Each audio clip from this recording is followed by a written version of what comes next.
Mutton gravy நம்ம தயார் பண்ணுறதுக்கு மண் சட்டி எடுத்துக்கிறேன். கடலை எண்ணெய் சேர்த்துக்கிறேன். இப்போ சின்ன வெங்காயம் சேர்த்துக்கிறேன். இப்போ எண்ணெயில் சேர்த்த வெங்காயத்தை நல்லா அப்படியே நம்ம பாணியில் வதக்க நல்லா வதக்குறோம். அப்படியே கருவேப்பிலை சேர்த்துக்கிறேன். இப்போ இஞ்சி பூண்டு விழுதுகள் வந்து சேர்த்துக்கிறேன். இப்போ இஞ்சி பூண்டு விழுதுகளை நல்லா பச்சை வடை போகிற அளவுக்கு நல்லா எண்ணெயில் நல்லா வதக்கு நல்லா வதக்குறோம். அப்படியே மட்டன் சேர்த்துக்கிறேன். இப்போ கிண்டு நல்லா கிண்டி விட்டு பச்சை தண்ணி சேர்த்துக்கிறேன். இப்போ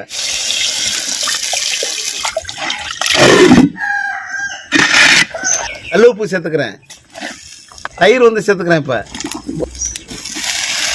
பச்சை மிளகா சேர்த்துக்கிறேன். இப்போ இல்லை நம்ம நறுக்கிய இஞ்சி வந்து சேர்த்துக்கிறேன். இப்போ கொத்தமல்லி தலை சேர்த்துக்கிறேன். இப்போ மலைச்சாரல் போல் மல்லித்தலை அப்படி தூவி விட்டு நெய் சேர்த்து பாருங்க. அந்த மட்டன் கிரேவி அப்படி தாங்க இருக்கேன். மட்டன் கிரேவி வந்து நம்ம தயார் பண்ணிட்டோம். ருசினா ருசி. ஆஹா, வில்லேஜ் கழுத்து விட்டு அடுப்பாங்கரையில் செய்த பச்சை மிளகா மட்டன் கிரேவி வந்து உங்கள் வீட்டிலேயே செய்து பாருங்க. செய்து நல்லா ருசித்து பாருங்க நண்பர்களே. இவ்வளோ ஒரு அருமையாக இருக்குது. அதே போல் நம்ம வில்லேஜ் கழுத்து சேனலை புதுசாக பார்க்கணும் நண்பர்கள் தயவுசெய்து லைக் பண்ணுங்கள், மறக்காமல் சப்ஸ்கிரைப் பண்ணுங்கள், உங்கள் நண்பர்களுக்கு ஷேர் பண்ணுங்கள். அப்போ தான் நம்ம போடக்கூடிய வில்லேஜ் கழுத்து சேனல் உங்களுக்கு வந்து சேரும். மீண்டும் அடுத்த சந்திப்போம். உங்களால் வளர்ந்து ஒரு உங்களில் ஒரு மேலமான நெல்லியா நாச்சியப்பன். நன்றி, வணக்கம்.